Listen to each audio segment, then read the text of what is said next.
Hello everyone, this is our English class and today we will start our new chapter resolution. So it is written by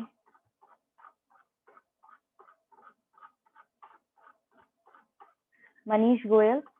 About the author, Manish Goyal was born and educated in Rajasthan. Manish Goyal जो है ये पैदा हुए हैं और राजस्थान में, और इनकी पढ़ाई भी यहीं हुई है. He is a dedicated social worker, great philanthropist and a successful administrator. ये एक बहुत ही अच्छे social worker भी रहे हैं, philanthropist भी हैं और एक successful administrator भी हैं. He teaches modern methods of farming and water conservation techniques to the villagers. आप ये सिखाते हैं अलग नए मेथड्स, मॉडर्न मेथड्स सिखाते हैं फार्मिंग करने के, यानी कि खेती बाड़ी करने के, और पानी किस तरीके से बचाना चाहिए, किस टेक्निक से बचाना चाहिए, ये सभी ये चीजें सिखाते हैं विलेजर्स को. He writes stories on issues concerning social responsibility, social welfare and environmental protection. ये स्टोरीज भी लिखते हैं, इन्होंने स्टोरीज भी लिखी है. किस पे बेस्ड? जो कंसर्न्स होते हैं लोगों के उस पर बेस्ड, और सामाजिक रिस्पॉन्सिबिलिटीज जो होती हैं उस पर बेस्ड, और सोशल वेलफेयर यानी समाज का कैसे वेलफेयर कर सकते हैं उस पर बेस्ड भी इन्होंने कई चीजें लिखी हैं. इसके साथ ही ये एनवायरमेंटल प्रोटेक्शन पे भी इन्होंने स्टोरीज लिखी हैं कि किस तरीके से हम एनवायरमेंट को सेफगार्ड कर सकते हैं. About the story resolution lays stress on the importance of water, which is the most precious natural resource in present scenario. इनकी जो स्टोरी है रेजोल्यूशन, ये ध्यान देती है, ध्यान केंद्रित है इस स्टोरी का मेनली पानी पर, कि पानी कितना इम्पोर्टेंट है और ये कितना इम्पोर्टेंट नेचुरल रिसोर्स है आज के सिचुएशन को देखते हुए. This story is very inspiring and thought provoking. ये स्टोरी बहुत ही इंस्पिरेशन वाली है और एक थॉट जगा देने वाली है कि आपके मन में एक विचार आएगा कि आपको भी पानी बचाना चाहिए. Though written in a very simple style, it succeeds in leaving a great impact on the heart of the reader. भले ही ये एक इजी लैंग्वेज में लिखी हुई है, स्टोरी सिंपल लैंग्वेज में लिखी हुई है, लेकिन ये आपके ऊपर अच्छा एक असर छोड़ेगी, पढ़ने वाले पर एक अच्छा असर छोड़ेगी story. It ends with the resolution of Anna and other villagers to plant trees and conserve water to save the future of the mankind. ये स्टोरी एंड होती है जिसमें अन्ना और जो बाकी विलेजर्स हैं वो ट्रीज लगाएंगे और पानी को बचाएंगे अपनी फ्यूचर मैनकाइंड के लिए. सो ये स्टोरी बेसिकली पानी के ऊपर है और किस तरीके से हमें पानी को बचाना चाहिए उसके ऊपर है, क्योंकि राइटर के बारे में मेंशन है कि ये विलेजर्स को चीजें सिखाते हैं, तो यहाँ पे कहीं ना कहीं विलेजर्स का भी जिक्र है. So now we'll start this. Anna, a young boy, had just returned to his village from the college hostel during his summer vacation. Anna, जो एक young boy है, वो भी पहुंचा है वापस अपने गांव, अपने college hostel से, ठीक है, और वो summer vacation के लिए आया है.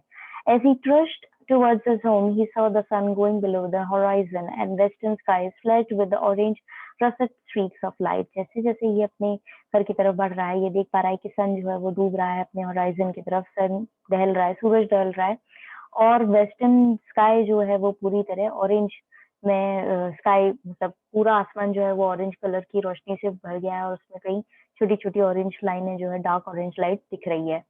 The scene of the setting sun always put him in low spirits. He himself didn't know why. अब ये जो सीन है जिसमें सन जा रहा है नीचे, ठीक है, इसको देख करके ये बहुत ही उदास हो जाता है अधिकतर. और मतलब कुछ लोगों का जैसे होता है, अगर प्रेजेंट सिचुएशन से देखें कि कुछ लोग ढलते सूरज को देख करके उदास से हो जाते हैं, वैसे ही ये भी है, इसका भी मन उदास सा हो रहा है और इसको समझ में नहीं आता ऐसा क्यों होता है. The land was dry and parched. जो धरती है वो सूखी पड़ी है और पपड़ाई पड़ी है. At places it appeared as if the futile attempts had been made at plowing the plowed ridges had hardened. और धरती पूरी सूखी हुई है और ऐसा देख करके प्रतीत हो रहा है कि कहीं कहीं पे जगह पे काफी जतन किए गए हैं खुदाई करने के, और जहाँ पे खुदाई करी गई है वो एरिया भी पूरा हार्ड हो चुका है. Here and there cacti of different shapes grew. अलग अलग जगह पर कैक्टस जो होता है वो अलग अलग डिफरेंट शेप्स के उग रहे हैं. A solitary crow perched on the old bubble tree. और एक क्रो जो है वो बैठा हुआ है पुराने बबुल ट्री पे. Anna was struck by the unusual tranquility all around, which was pierced by the collective twittering of the birds soaring high in the skies. अब एना जो है वो या फिर अन्ना इसका प्रोनाउंसिएशन, क्योंकि थोड़ा डिफरेंट है ये। ये वहाँ की अनयूजुअल ट्रैंक्विलिटी यानी कि शांति से जो है पूरी तरह से मंत्रमुग्ध हो गया है, और उसी के बीच में कलेक्टिव आवाज आ रही है, काफी सारी बर्ड्स की आवाज आती है, जैसे कि कई बार आपने सुना होगा कि जब सूरज ढलता है तो बर्ड्स जो है अपने घर की तरफ जाती हैं और उनकी चहचहाट सुनाई देती है। The jovial fields where the farmers plowed, enjoyed and sang, the meadows where the cattle grazed, why were they deserted? अब जो खेत थे जहाँ पे खुशी से फार्मर्स काम किया करते थे, एंजॉय किया करते थे और गाते थे, और वहाँ पर जानवर जो हैं वो चारा चरते थे, वो अब सब डिजर्टेड था, यानी कि सब सुनसान पड़ा था। He missed the chirpy and little faces plucking berries from the thorny bare bur trees or playing cricket with their battered bats and small stiff stem of trees as wickets. अब वो miss कर रहा है कि वो जो खुशी वाले फेसेस थे जहाँ पर बेरीज वो तोड़ तोड़ के खाते थे, कांटे वाले बर पेड़ पे से, और वहां पर क्रिकेट खेला करते थे, और छोटे छोटे बैट्स और स्मॉल थे, और जो ट्रीज के स्टेम होते हैं उनसे वो विकेट बनाया करते थे। Anna watched the fallow land spread across the distant horizon with eyes wide open, but did not perceive a human soul. अन्ना देख रहा था खाली पड़े हुए लैंड को, जहां तक उसकी नजर जा रही थी वहां तक, होराइजन तक उसको ये पूरा एरिया खाली दिख रहा था, और वहां पे एक भी व्यक्ति नहीं था। He was unable to comprehend what the matter was, और वो समझ नहीं पा रहा था कि क्या मैटर हुआ है, किस वजह से ये पूरा बंजर है। Strange, strange thoughts crossed his mind. Has something inauspicious happened in his little village? अब अजीब अजीब से ख्याल उसके दिमाग में आ रहे थे कि क्या कुछ गलत हुआ है इस एरिया में, इस विलेज में। He treated with quick steps, but his luggage slackened his pace.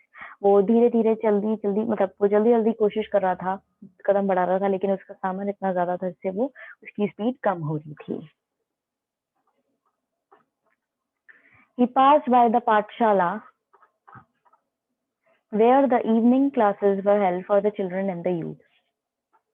वो अब गुजर रहा है अपनी पाठशाला, जो गांव के अंदर पाठशाला स्कूल है वहां से गुजर रहा है, वहां जहाँ पे शाम की क्लासेस लगा करती थी बच्चों और जवान लोगों के लिए।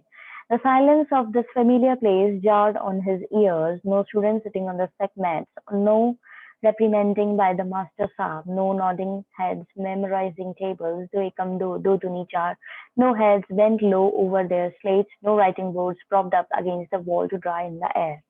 अब ये पाठशाला का सीन यहाँ पे बताया जा रहा है कि यहाँ की जो शांति थी वो उसके कानों को बहुत ही चुभ रही थी, कि यहाँ पे बिल्कुल स्टूडेंट्स नहीं है जो बोरियों पर बैठे हुए हैं, ना टीचर जो वहाँ के मास्टर साहब थे ना वो डांट रहे हैं, कोई बच्चा जो है सर नहीं हिला रहा और सर हिलाते हुए अपनी अपनी टेबल्स याद नहीं कर रहा है, दो एकम दो, दो दूनी चार करके कोई आवाज नहीं आ रही है, कोई झुके हुए सर नहीं है जो स्लेट से लिख रहे हैं, ना कोई बोर्ड पे लिख रहा है, ना ही स्लेटें सुखाने के लिए रखी गई हैं हवा में। एना मूव्ड अहेड, वो आगे बढ़ता है। The village chaupal was empty, village chaupal जो है जहाँ पर जमघट होता था लोगों का वो भी खाली है।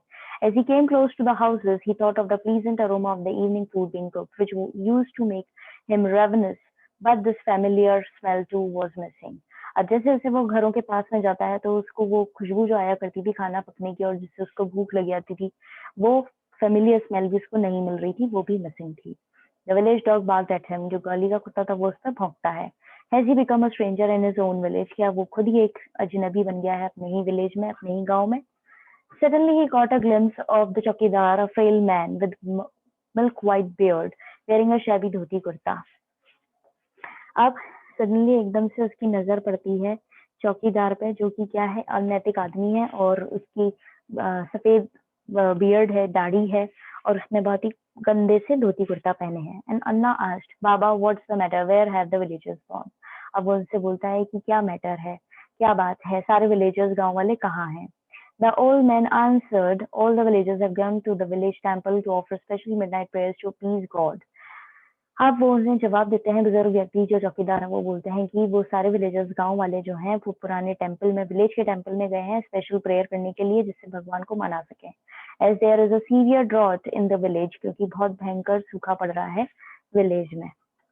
Although there was insufficient rainfall this year, yet all the sources of water have dried up.